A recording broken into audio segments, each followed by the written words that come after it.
సాయిబాబా నిరాహార దీక్ష ఢిల్లీలోని రామ్లీలా మైదానంలో జరుగుతుంది.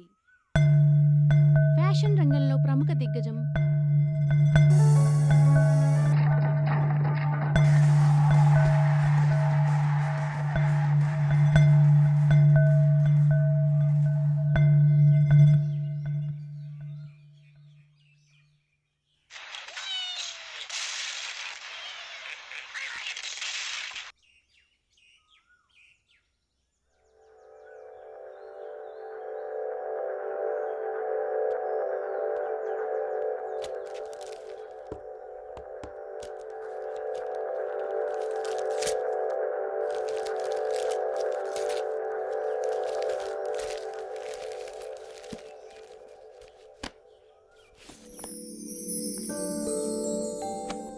The problem with a good book is that you want to finish the book, but you don't want to finish the book.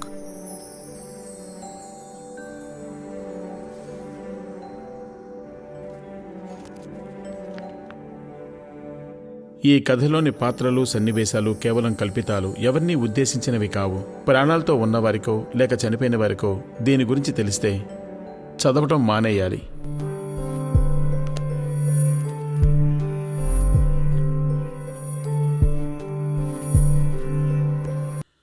Chapter 1. మీరు నన్ను John rayon అని పిలవచ్చు, కానీ ఇది నా నిజమైన పేరు కాదు. నేను ఎప్పుడో చదివిన పుస్తకంలోని ఒక కథానాయకుడి పేరు మాత్రమే. ఆ పుస్తకంలో ఉన్న కథ కంటే కూడా నన్ను బాగా ఆకర్షించింది ఈ పేరు మాత్రమే, జాన్ రేయాన్. మాలో బయటికి చెప్పుకోలేనటువంటి ఒక అనుబంధం ఉన్నట్టు నాకు అనిపిస్తోంది. మా చిన్న వయసులోనే మేమిద్దరం తల్లిదండ్రులను కోల్పోయాం. బొమ్మలు గీయటం అంటే మా ఇద్దరికీ ఎంతో ఇష్టం. ఒకవేళ ఆ పుస్తకం అయి ఉంటుంది నేను ఇది రాయడానికి మోటివేషన్. నా ప్రేయస్కి ఇవ్వడానికి ఇంతకు మించిన బహుమతి ఈ ప్రపంచంలో ఇంకేదీ ఉండదు. కావాలంటే మీకు బాగా పరిచయం ఉన్న వ్యక్తిలాగా నన్ను ఊహించుకోండి, లేదంటే మీకు ఇష్టమైన వ్యక్తిలా అనుకోండి.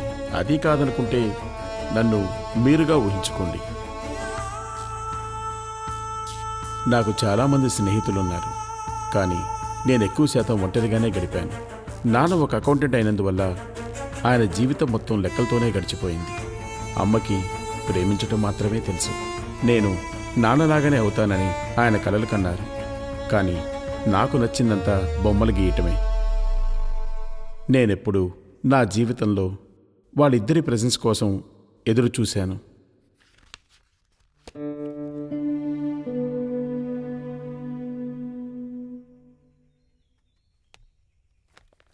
హలో, ఇక్కడేం చేస్తున్నారు?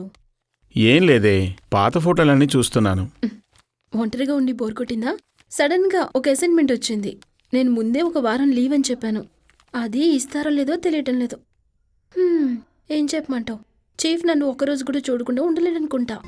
ఆయనట్టే సంతహీనంగా ఉందా? ఏదో నీకంటే కొంచెం పర్వాలేదు. ఈ విషయం నాకు 1 సంవత్సరం 2 నెలల క్రితం చెప్పుండొచ్చు కదా. ఒక అమాయకుడిని బలైపోయాను కదా. అయ్యో, చాలా అమాయకుడు. ఇదిగో, నువ్వు చూసావు కదా. ఇదెప్పుడో పాత ఫోటో కదా, దీనివల్లనా ఇల్లంతా చిందరవందర చేసావు? ఒంటరిగా ఉండి బోర్ కొట్టింది, అందుకే దీనికోసం వెతికాను.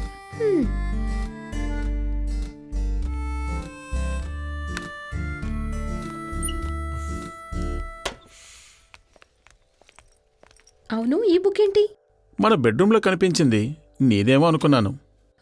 ఇది సౌమ్యది. ఓహో, మన యానివర్సరీ గిఫ్ట్గా ఇచ్చింది. సెలక్షన్ బానే ఉంది, మొత్తానికి బాగా ఇంట్రెస్ట్గా ఉంది. దీని ఇంట్రోనే నన్ను బాగా ఆకట్టుకుంది. ఒక వార్నింగ్లా అనిపించింది. ఎవరే నోహా? ఇంతకు ముందు పేరెప్పుడు విన్నది లేదే. నోహా నేనిప్పుడు వినలేదు, బోరు కొడుతుంది కదా ఊరికే చదివాను అంతే. అయితే సరేలే, కొంతకాలం నీకు ఈ పుస్తకంతోనే సరిపోతుంది. ఓహో, ఇదంతా ప్రీ ప్లాన్ అన్నమాట. అండ్ ఒక నాస్టాలజీ ఫీల్ అనిపించింది ఈ పుస్తకాన్ని చదువుతుంటే. ఉన్న పడంగా నాకు నా స్కూల్ డేస్ గుర్తొచ్చాయి. మొదటిసారి చదివేటప్పుడు అలాగే ఉంటుంది. ఒక్కడిచ్చానంటేనా? నేను ఊరికే అన్నాను. ఇదిగో, దీన్ని పూర్తిగా చదువు.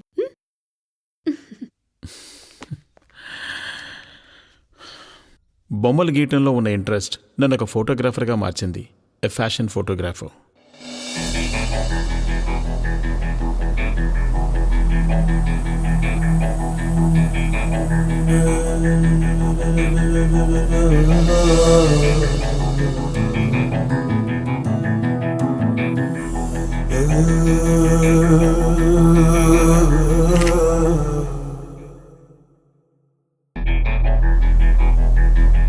నేను నా ఉద్యోగాన్ని ఎంతో ఇష్టపడి చేశాను ఆ క్షణం వరకు.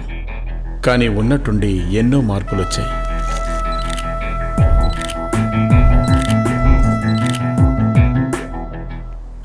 నువ్వెందుకు డల్గా ఉన్నావు? ఏమైంది? హే, నథింగ్. I'm fine. అలా లేదే. విషయం ఏంటో చెప్పు. ఆర్కే ఏమైనా అన్నాడా? అలాంటిదేమీ లేదు. I told you already. I'm okay.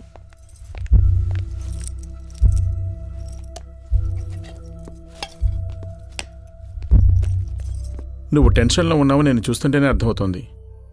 చెప్పు, నువ్వెవరికి భయపడుతున్నావు? నాకు తెలీదు అది ఎవరనేది. మేబీ నేనే అయ్యుండొచ్చు. నేనిప్పుడు చెప్పబోయే విషయాన్ని నువ్వెంతవరకు అర్థం చేసుకుంటావో నాకు తెలీదు. చాలా రోజులుగా నన్ను ఇబ్బంది పెడుతున్న విషయం అది. ఎక్కడికి వెళ్ళినా నన్ను వెంటాడుతున్న విషయం. అది నా వెనకాలే వస్తుంది. ఏంటది? 23. ఏమంటున్నావు? ఇది అంత త్వరగా ఎవరికీ అర్థం కాదు. But I can feel it. It's everywhere. అది నన్ను వెంటాడుతూనే ఉంది. డేట్స్, టైం, పుస్తకంలో పేజీ, హౌస్ నంబర్. దాని గుప్పిటి నుండి మనం తప్పించుకోవడం కుదరదు. చివరగా దాన్ని నా పేర్లోనూ కనుక్కున్నాను. See this. Z is 26. A is 1. R 18. A 1. Total 46, which means 23 plus 23. నీకు తెలుసా, టుడే ఈజ్ మై బర్త్డే. ఇవాళ్టితో నాకు 23 ఏళ్ళు వచ్చాయి. ఈరోజు తప్పించుకోవటం జరగని పని. ఏంటి పిచ్చిదానిలో మాట్లాడుతున్నావు? వెంటనే వెళ్ళి ఒక డాక్టర్ని కలువు. అందుకే నేను మొదట్లోనే చెప్పాను, ఇది నీకు అర్థమయ్యే విషయం కాదని.